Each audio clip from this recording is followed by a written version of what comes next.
911, what's the location of your emergency? There's a man has a woman pinned on the ground in their driveway. They're fighting. She's screaming, "Why are you doing this to me?" She's screaming for help. The woman screaming in the background is 35-year-old Michelle Rogers. Moments earlier, her longtime boyfriend, Matthew Terry, an ex-Marine and wrestling coach, attacked her with a knife outside their home. He's literally on top of her with her legs over her head. Her legs over her head? Yes. He's slamming her head on the ground. What is he saying? He's not saying a word. Oh my God. He went inside and she's all bloody.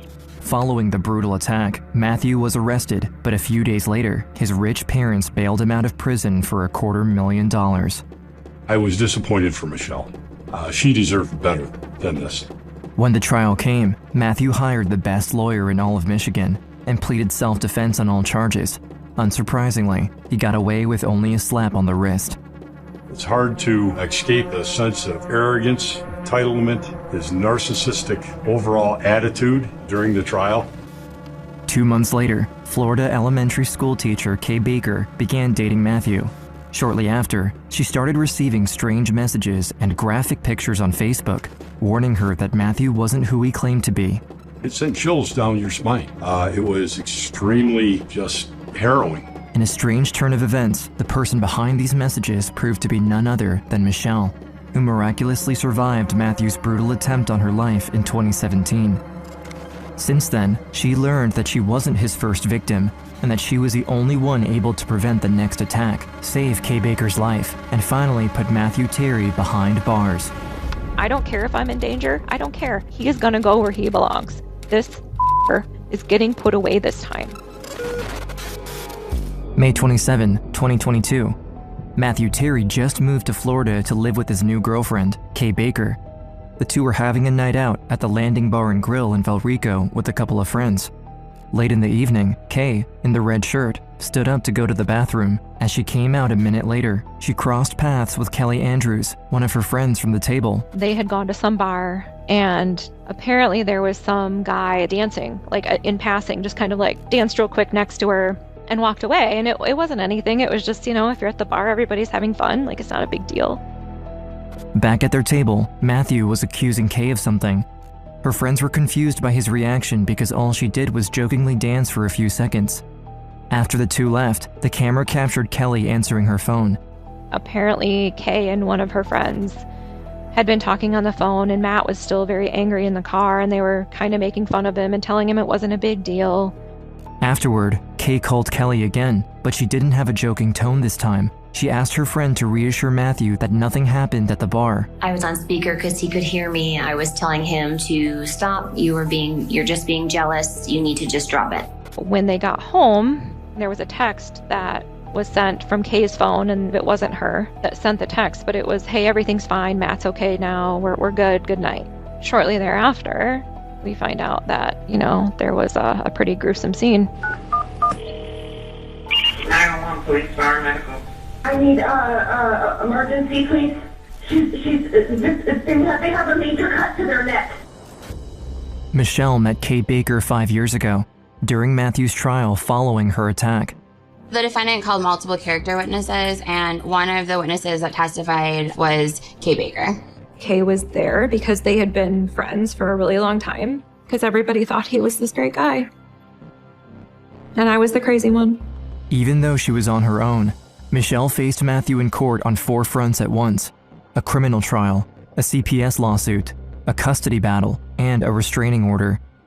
But the worst part was to discover that, while he was still serving the short sentence he got for attempting to murder her, Matthew had already lured another woman into his grasp. Kay and Matt were communicating on jail calls.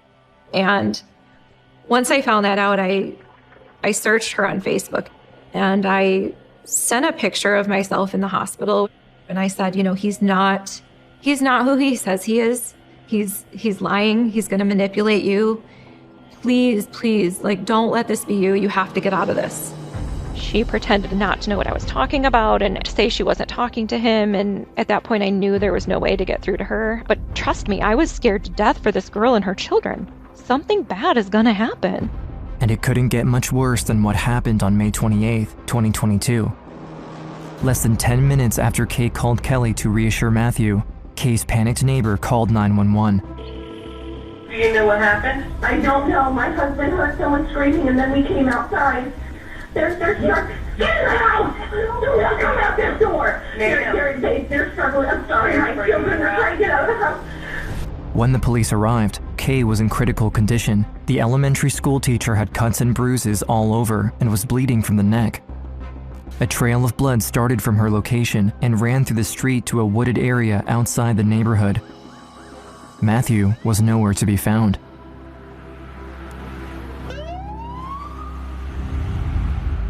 Reel it in, Bubba. Oh my God! What'd you get? Oh my goodness! Oh my God! Here, Look at that. hold him and you can You take a wanna hold picture. it? Here. No, I don't want to hold Grab him it. right here. This was filmed in July of 2015. In the video, Matthew Terry is teaching Michelle's young son how to fish. Knowing what I knew about Matt Terry at that point, I thought, well, there could be worse things. He seems like a good guy. What manipulators and abusers do well is they show you all of these amazing good times, and then they show you the nightmares. Not long after, the couple had a son and moved in together. But during the 2 years she spent alongside Matthew, Michelle couldn't help but notice that something was wrong with him. I noticed a different side to Matt only a few months into the relationship. There were a few times where he drank quite a bit. And when he spoke, it was just all gibberish. There was no words in what he spoke. He was just belligerent and obliterated. On one occasion, Matthew threw a hot frying pan at Michelle while she held their newborn son. He then rushed outside the house, slamming the door behind him. He came in just a few minutes later and he wrapped his arm around me as I was still feeding the baby, and he said, "I would never hurt you or our child." Escaping from an abusive relationship is always challenging, and it seemed even harder now that Michelle and Matthew had a son together. I definitely wasn't happy in the relationship, but I had to at least try for my son. I just thought it would be better having a dad around. I just didn't know the danger I was in at the time. Following her arduous recovery and failed trial back in 2017, Michelle attempted to keep her attacker in jail for as long as possible. Even before she learned about Kay and Matthew's relationship, she had already teamed up with prosecutor Ailish Gallagher to make her voice heard by the authorities. We tried to fight it and wrote letter for more oversight, more conditions, even a longer period of parole, but the parole period was not changed. While Matthew was in prison, his parents started sending packages to Michelle on his behalf. He also asked some of his relatives to spy on her. I felt like Michelle had to constantly worry about her safety, and I felt helpless to do more for her because the parole decision was made. I didn't know what to do. I just knew I had to keep my family safe. Despite all of their efforts, the parole board never answered any of their requests. And by December 1st, 2020, Matthew Terry was released from prison. I was not happy with him walking free. He was definitely a danger to society, and I clearly communicated that to the parole board and anyone that would listen. But nobody would really listen. The board's oversight ended up having dire consequences. On May 28, 2022, mere minutes after being found by the police, Kay Baker succumbed to her injuries. As officers started following the blood trail left beside her body, they brought in a K-9 unit to investigate. Whoa, right here, a lot of blood right here. Make yourself known, dog's gonna bite you. Sheriff's officer, show me your hand. Hey! Show me your hand. Keep your hands where we can see it. You didn't get bit by the dog.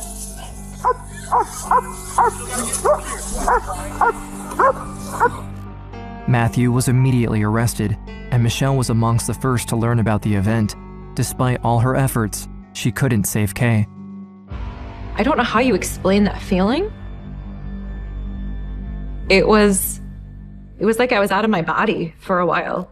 For proved that no one could have inflicted Matthew's stab wounds but himself, his defense crumbled, but the team of prestigious lawyers he hired planned in consequence. In the middle of the trial, they shifted gears and started claiming self-defense to reduce his penalty as much as possible, just like they did in Michelle's case 5 years ago. He was saying it was self-defense. All of his friends and family, he had convinced that it was self-defense. At this point, Prosecutor Diaz had enough. He needed a strong witness to finally sway that idea away from the jury's mind. This was when his cabinet decided to contact Michelle directly. look, this is what's going on in Florida. We need to get all over this. And they immediately got in contact. We got them all the videos, the documentation, everything they needed. And there was never a point where I'm like, I shouldn't do this. No, this is getting put away this time. She may have failed to prevent the last attack and save Kay, but she was still determined to stop Matthew. There was just no question in my mind. It was what I had to do for me, for justice finally, for the safety of me and my kids. It's what I had to do for Kay Baker and her family and justice for them. To me, there was no other option. It was just, that's what I'm doing. Michelle was brought to the stand, sworn in, and asked to point out every scar she received from Matthew's assault. So on my left cheek, I have 2 circular bite mark scars. There's a small stab wound scar here, another stab wound scar here, and then another scar underneath my eyebrow. So on my right shoulder, I have the 3 stab wound scars. I have bite mark scars on my arm here. The following day, Michelle was asked to reiterate her testimony from the first trial. At that time, he was very clearly drunk, and I remember him coming around the counter and coming at me. I kind of backed off and braced myself, and I actually verbally said, what are you doing? And at that point, then we both fell to the floor.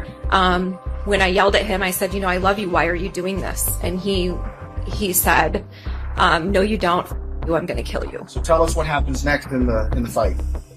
He just continues to, for lack of a better phrase, beat the shit out of me. And I keep trying to escape, and he continues to punch me in the face. And at that point, there was blood everywhere. Where is the blood coming from? I believe my nose. At that time, he had broken my nose. And at this point, he was taking both of his hands and he was taking my head and he was slamming it into the floor. And so every time he would do that, my vision would go black. And then he comes around behind me and he wraps his arm around my neck and he stabs me in the throat with a knife. At that moment, are you armed? No. Are you even standing up to put up a fight? No. So at that point, again, it was just kind of the thought, like, I need to get the hell out of this house or I'm going to die in here. And so I remember standing up, and as I stood up, he continued to, try and stop me and try and punch me. I was able to get loose, to get the garage door open and run to the garage. And as you step into the garage through the door, is there a garage opener? Yes. So I pushed the opener with my left hand as I was running out, and I ran towards it, but it was very slow, so I couldn't quite get under it right away before he was able to get to me again. As Matthew slammed her on the ground and continued to hit her, Michelle waited until the garage door was open enough to push him back and force the 2 of them to roll under it. I was under him and he was on top of me. He had used both of his hands to take my head and slam it into the cement multiple times. I could very faintly hear voices across the street. And throughout all of this, are you screaming and yelling for help, asking him to stop, putting up resistance? Yeah, so we didn't live that far from the hospital and stuff, and as the neighbors were, I later found out they were on the phone with 911 at the time. We could hear sirens coming. You could hear them coming from around the corner. When we both heard the sirens, that's when he got up off of me and ran back in the house. And what did you do? I ran across the street to the voices of the neighbors who were telling me to come over there, come here. And then I proceeded to go across the street and I collapsed on my back in their front yard. Michelle suffered a severe concussion, a broken nose, and 7 stab wounds. Her 1-year-old baby was still in the house as this happened. Baby inside? No! Check for the baby! Where's the baby at? Check for the baby! I'm with you. Clear. Hi, cutie. Hi, buddy. It's okay. I listened to the testimony of Miss Rogers, and I believe that you should have been in prison in Michigan and that Miss Baker should still be alive. This is Florida. You're going to prison for the rest of your life. The verdict in his trial, it gives you a lot of feelings, especially since someone had to die for the truth to be known.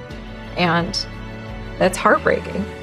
During the early phases of the trial, it was still unsure if the prosecution would aim for the death penalty or a life sentence. But in the end, those closest to Kay were confident that life without parole was the best outcome for everyone involved. Let him live in prison. knowing what he did to Kay, to her family, to her sons. Let him sit there and just simmer in that every single day for the rest of his life. Because that's what he deserves. There's also that sense of relief that's like, finally, he's going to jail and he can't do this to anybody else. Looking back at what happened, Michelle realized that people needed to widen their definition of what domestic violence can entail. The key to take away, especially with my story, is that I've heard people say, well, he doesn't hit me, he's not abusive. And I think that it's just a huge error in our thinking, because Matt Terry never hit me. Not once did he hit me. He manipulated me, he controlled me, he fucked with my head. Not once did he hit me until he nearly took my life. I mean, all it takes is once. And I promise that they're just going to get worse. They're not going to get better. So you're in danger, whether they hit you or not. And if it's abusive, and you need to get the hell out. Today, Michelle is still fighting for the rights of domestic violence survivors and is also raising money for EVE, an organization providing shelter and counseling to women in Michigan. Since trial, I'm just working on healing. I'm working on building a happy life for myself and my kids. I've been doing things to help spread the awareness about domestic violence and the epidemic that it is. She believes she can inspire others to find their voice and stand up for their own safety by sharing her story.